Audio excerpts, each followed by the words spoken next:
Broadcasting from the heart of the continental United States and sailing the steel breeze of the World Wide Web. It's Thursday. It's time for the Nexus. Shalom, y'all.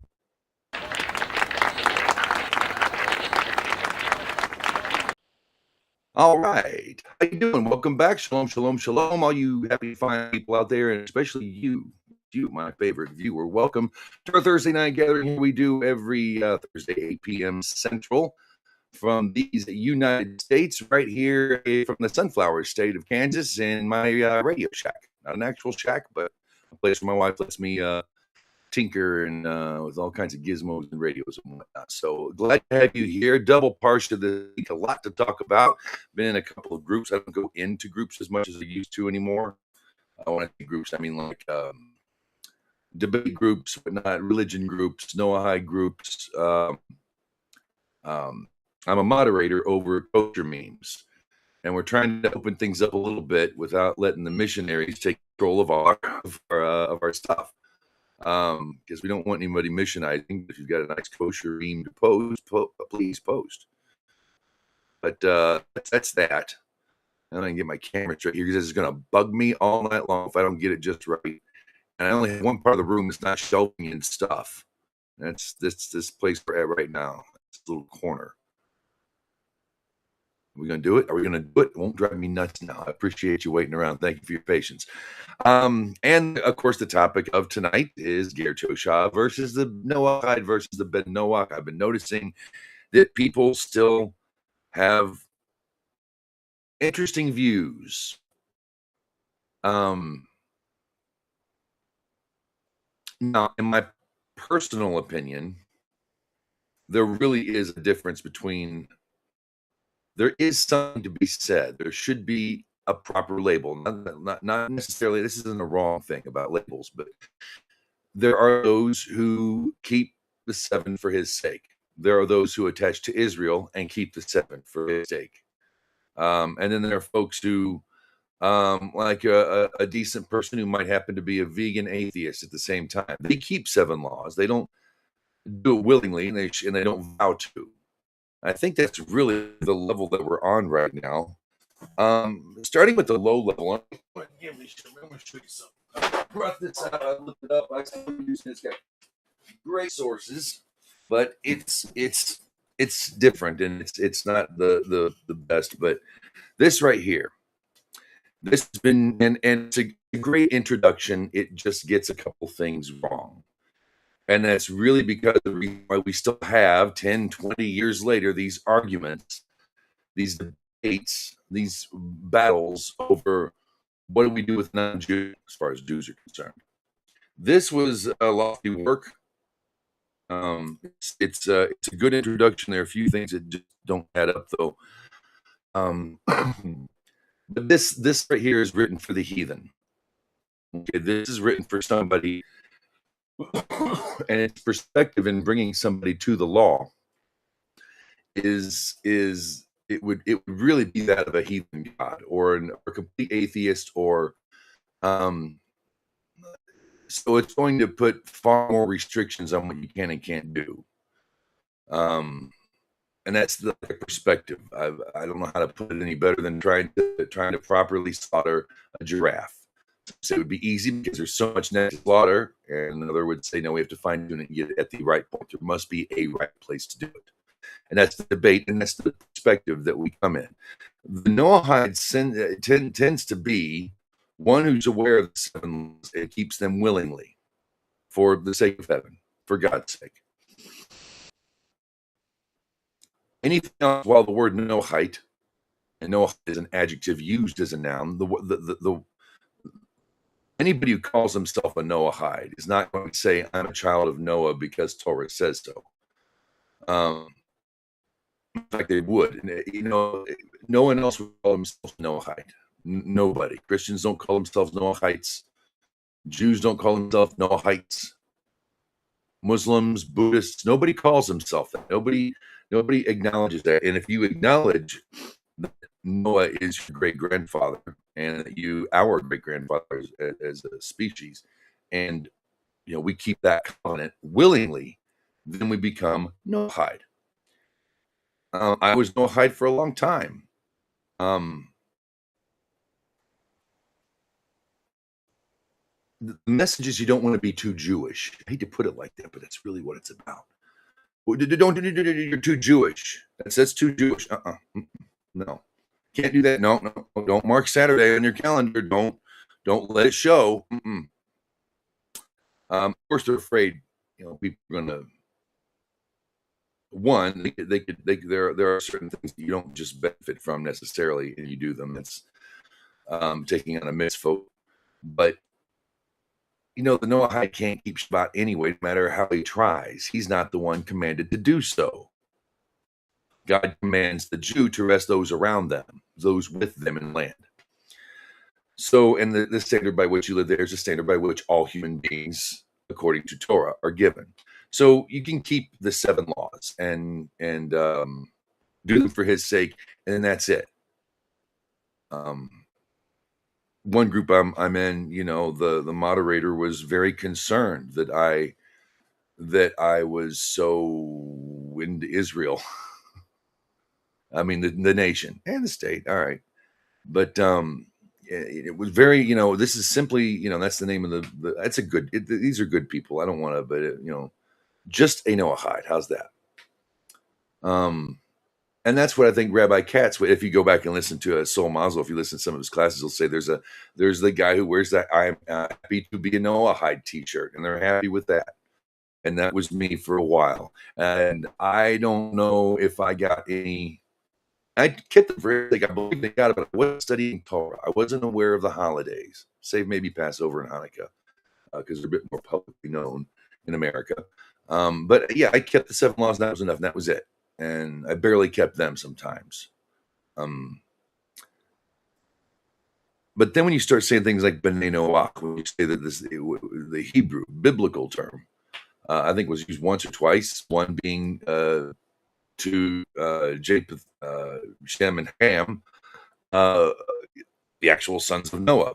Never really shows up like that. Ben Noach, it shows up in the Talmud and in the law. See, Rambam will discuss Ger Toshav and call them Ben Noach.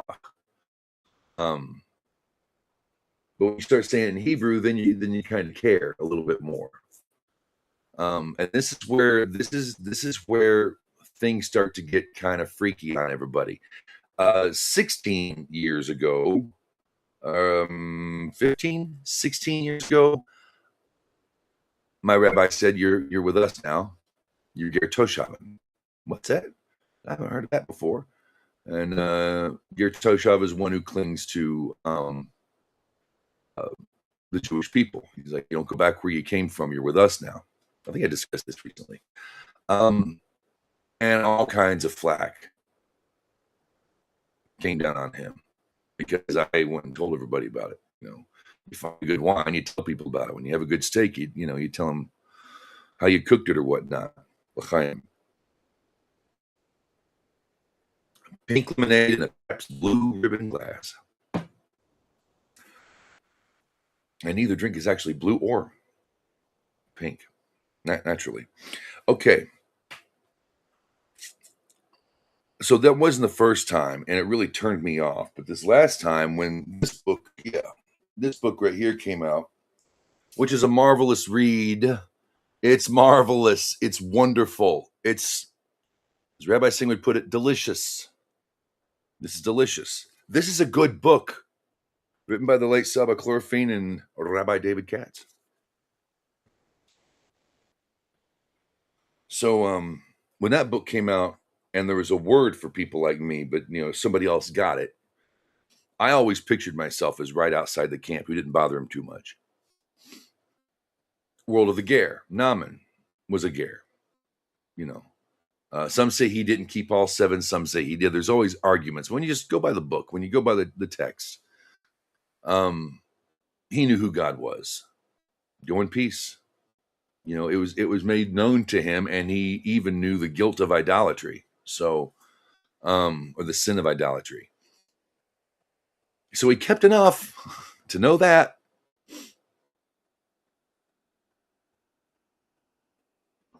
And people said, and Jewish people and rabbis even were, very upset at the idea that somebody would use this because, and their excuse, this is what I'm going to get into here.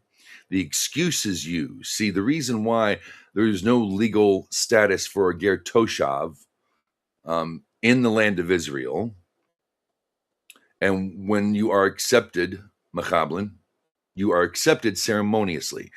There's no obligation for the law to take care of you. Why? Because there's no official jubilee, no yovel, no every 50 years, everybody goes free, all the land goes back, and the land rests. So since you can borrow money from a ger Toshav, you have to pay him back. I think on the 7th and the jubilee, and vice versa. If the ger Toshav borrows money, it's so there's no way to free the ger Toshav from debt or slavery. That's the only legal thing holding it back. That's it. That's it. Now, our good friend Gav, he's like a Noahide, can take it out anywhere in the world, and then but a ger Toshav is legal in the land, and he's not wrong. However, I would say you might not have ger Toshavim, but in Isaiah, let me see if I can find it here real quick. Isaiah 14, is it? Let's go to Mecha Mamre. In Isaiah 14, I'm almost positive it's 14.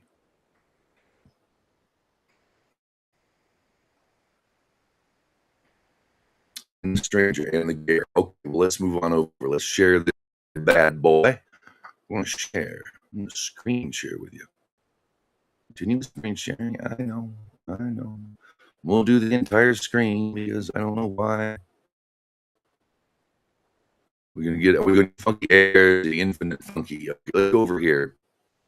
Isaiah 14, verse 1. For the Lord will have compassion on Jacob, and he will yet choose Israel and set them in their own land. And the stranger shall join himself with them, and they shall cleave to the house of Jacob.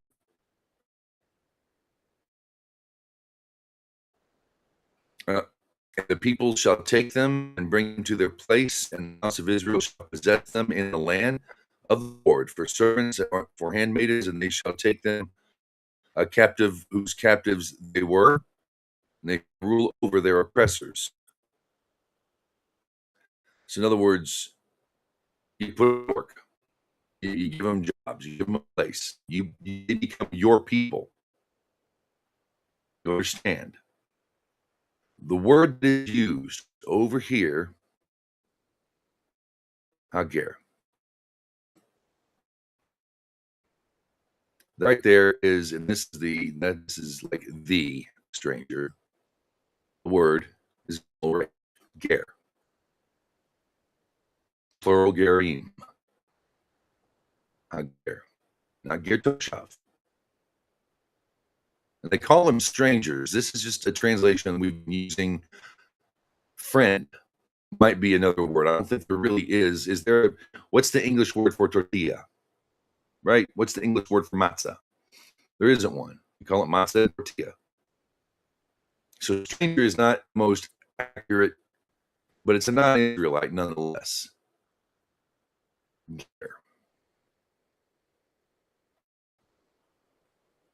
The difference in the ger Toshav and the Noahide, in my opinion, or the ger, because there have been rabbis. Look at the laws of Rabbi Soloveitchik, and there's just different opinions on this. Is the ger clings himself, the nilva ger clings to, grabs a hold of. You understand? Here's the word nilva right there. There we go. Nilva. Or, nilva.